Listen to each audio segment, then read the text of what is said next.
Hello friends, आज मैं आपके साथ डिस्कस करूंगा इकोनॉमिक्स का एक मोस्ट इंपॉर्टेंट टॉपिक जिसका नाम है कॉजेज़ ऑफ अनएम्प्लॉयमेंट। अनएम्प्लॉयमेंट होती क्यों है, इसके कई कॉजेज़ हैं। मेन कॉजेज़ मैं यहाँ पे डिस्कस करूंगा। सबसे पहली जो वजह है वो है स्लो इकोनॉमिक ग्रोथ। जो इकोनॉमिक ग्रोथ रेट है वो काफ़ी स्लो है। इकोनॉमिक ग्रोथ रेट जितनी स्लो होगी उतना ही जॉब अपॉर्चुनिटीज़ डेवलप नहीं हो पाएंगी। तो चलिए शुरू करते हैं। इंडियन इकॉनमी जो है हमारी, Indian economy is under developed economy. ये एक अंडर डेवलप्ड इकॉनमी है and it's rate of growth is very slow. इसकी जो ग्रोथ रेट है, तरक्की करने की स्पीड है, ये स्लो है as compare to other countries. ठीक है, slow growth rate fails to generate enough employment opportunities for raising labour force. तो जितनी ज़्यादा स्लो ये ग्रोथ रेट हो गई उतना ही slow generation of employment opportunities होगी। उससे क्या होता है, size of labour force is much more than the available employment opportunities. तो मतलब वर्क फोर्स है वो काफ़ी ज़्यादा होगी हुई है पॉपुलेशन बढ़ने की वजह से, जो कि नेक्स्ट पॉइंट है। और जो जॉब अपॉर्चुनिटीज़ जितनी तेज़ी से बढ़ रही हैं वो जो स्पीड है वो स्लो है, और पॉपुलेशन की बढ़ने की जो स्पीड है वो काफ़ी ज़्यादा है। लेबर फोर्स बहुत ज़्यादा है और काम कम है। नेक्स्ट पॉइंट आ जाता है rapid growth rate of population. जो मैंने फर्स्ट पॉइंट में कहा था कि भाई पॉपुलेशन काफ़ी तेज़ी से बढ़ रही है और जॉब्स इतनी तेज़ी से नहीं बढ़ रही। तो यहाँ मैंने कुछ लिखा हुआ है इसके बारे में। Constantly rising population has been a great problem in India. India में बहुत तगड़ी प्रॉब्लम है ये। ठीक है, पॉपुलेशन काफ़ी तेज़ी से बढ़ रही है। चाइना के बाद इंडिया का ही नंबर आता है। ठीक है, और मुझे लगता है कि इंडिया चाइना को भी क्रॉस कर जाएगी। It is one of the main factors contributing to unemployment. ये सबसे मेन फैक्टर है, वन ऑफ द मेन नहीं, ये तो मेन होना चाहिए। Despite the completion of 12th 5 year plan.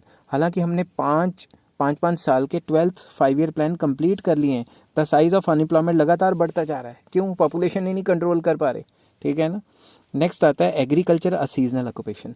Third reason है एग्रीकल्चर सिर्फ सीजनल ऑक्यूपेशन है। अगर ये ऑफ सीज़न में भी काम करें, मतलब ऐसी फैसिलिटीज़ दें फार्मर्स को कि वो ऑफ सीज़न में भी कोई ना कोई क्रॉप उगाते रहें, तो जॉब अपॉर्चुनिटीज़ उनको ढूंढने के लिए शहर थोड़ी ना जाना पड़ेगा, या सीजनल अनएम्प्लॉयमेंट थोड़ी ना होगी। फिर agriculture is under developed in India.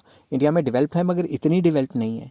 And so offer seasonal employment. तो एग्रीकल्चर सिर्फ हमें सीजनल एम्प्लॉयमेंट प्रोवाइड करती है, और एक पर्टिकुलर सीजन में जो वर्कर्स हैं, जो फार्मर्स हैं, वो अनएम्प्लॉयड रहते हैं।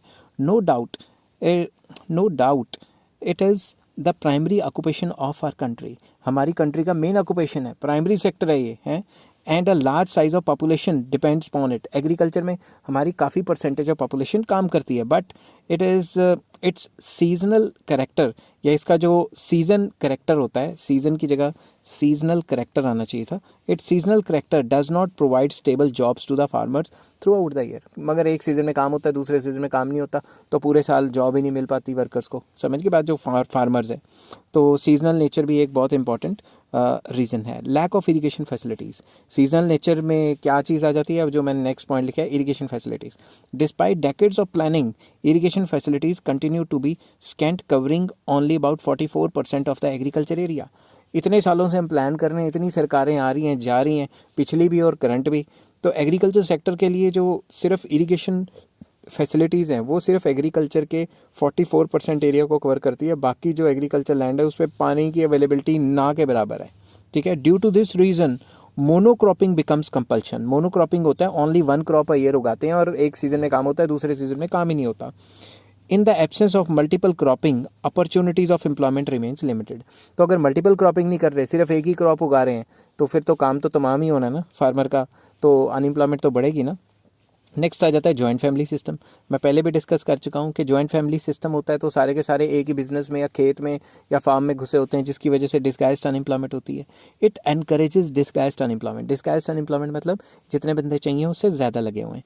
In joint families there is a high tendency to survive on joint income without work. तो जॉइंट फैमिली में ज़्यादातर लोग काम नहीं करना चाहते, और जॉइंट इनकम जो होती है उसी में सारे घुसे रहते हैं कि हमें यहीं से आ रहे हैं, यहीं से आ रहे हैं, और काम करने की क्या ज़रूरत है। तो joint family system is very prevalent in the rural areas. पिंडों में ज़्यादातर, विलेजेस वगैरह में पाया जाता है।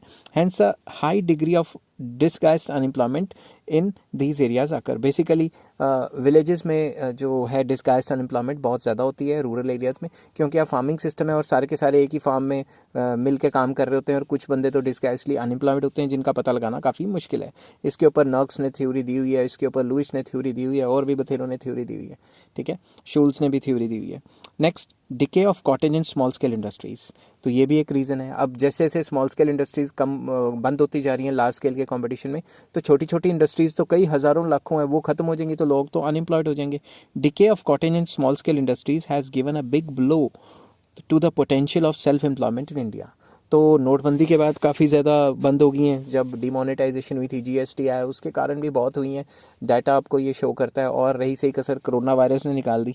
ठीक है, तो emergence of large industry in place of small industry has failed to yield employment opportunities to the desired extent. तो जैसे जैसे छोटी छोटी कंपनियां बंद होती जा रही हैं, बड़ी बड़ी कंपनियां और बड़ी होती जा रही हैं, मगर जितनी बड़ी कंपनी होती है वो तो मशीन से काम करती है, ठीक है ना, बंदों को इतनी जॉब्स दे नहीं पाती।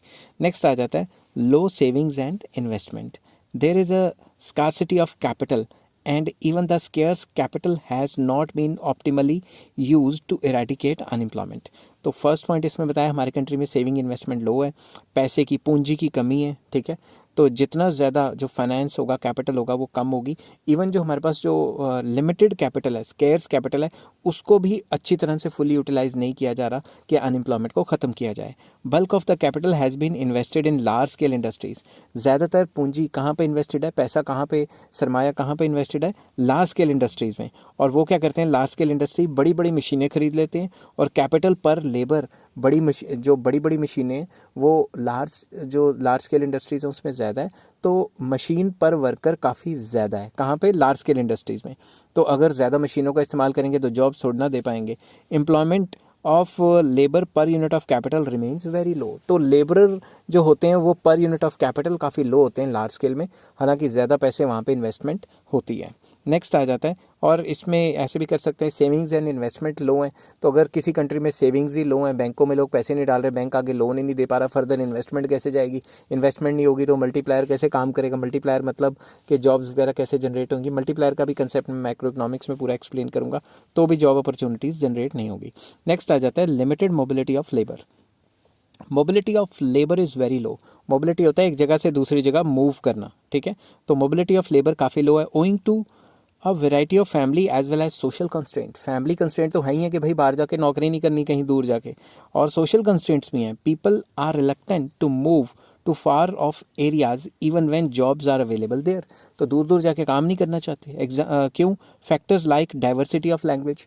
अब इंडिया में अलग अलग लैंग्वेज बोलते हैं, हिंदी नॉर्थ इंडिया में बोल रहे हैं, साउथ इंडिया में हिंदी बोलते ही नहीं लोग, समझ की बात।